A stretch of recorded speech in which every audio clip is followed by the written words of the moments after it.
day 8 of Find Your Flow. Today's pose is Anjaneyasana, otherwise known as a low lunge. And there are many variations and modifications, as well as a lot of little details related to this pose. So we're going to look at several of those today. Go ahead and have a blanket or a towel available, as well as a couple of yoga blocks if you have those.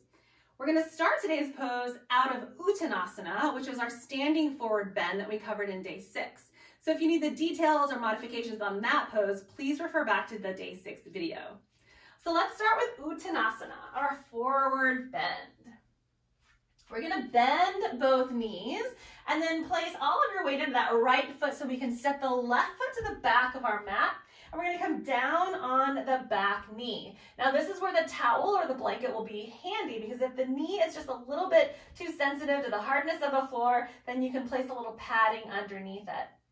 If your hands don't touch the ground here, then you're welcome to place blocks underneath your hands to help bring yourself a little taller. Now let's look at the feet and work our way up to the hips and eventually through the arms. This forward foot, we want the toes to face forward. That will just make sure that we have the right alignment in our foot and help the alignment in our ankle joint. We want our knees stacked over our ankle, and that gives us a good idea of whether or not we have the foot too far forward or the foot too far back. So if we keep the knee stacked over the ankle or the ankle underneath the knee, then that gives us additional great alignment on the ankle as well as a nice alignment in the knee.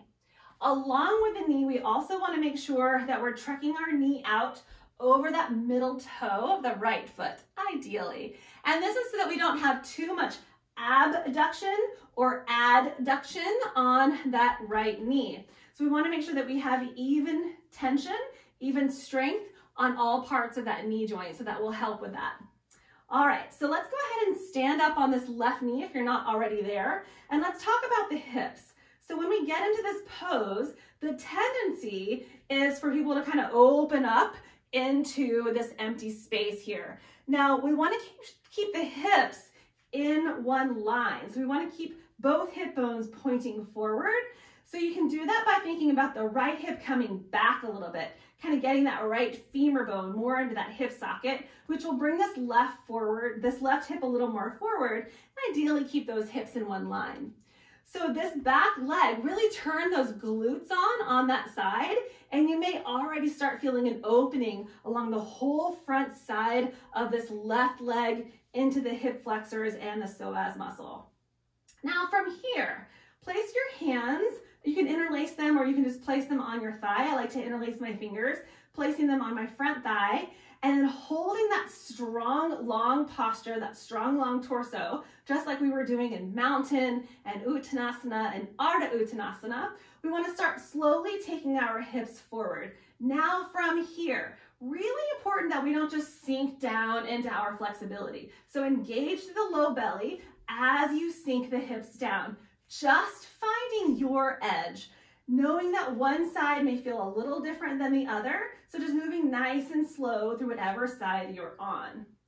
So from here, if it's a little bit too much to help hold your torso up and you feel like your hips are wanting to sink down a little bit more and you're not quite ready, that's a great use of the blocks.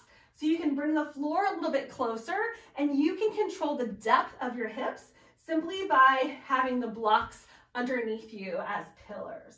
And then from here, you can kind of play around with the depth of the hips a little bit more. I love to use the blocks when I'm holding this pose for an extended period of time.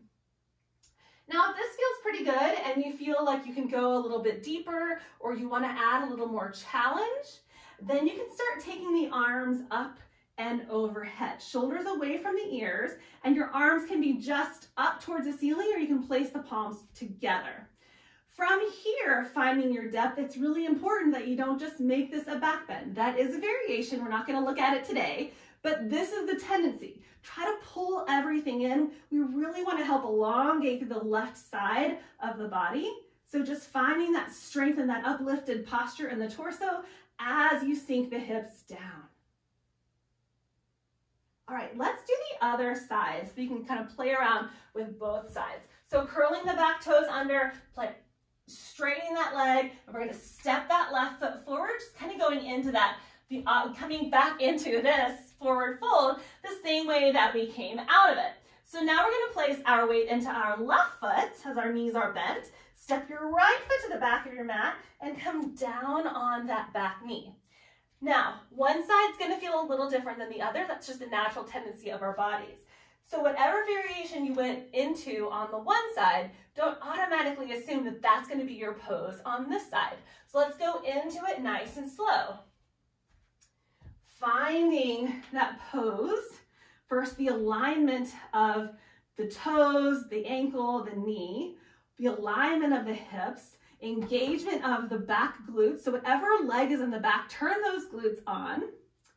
And then slowly engaging the low belly as we start sinking the hips forward. And then finding the variation that works best for you today.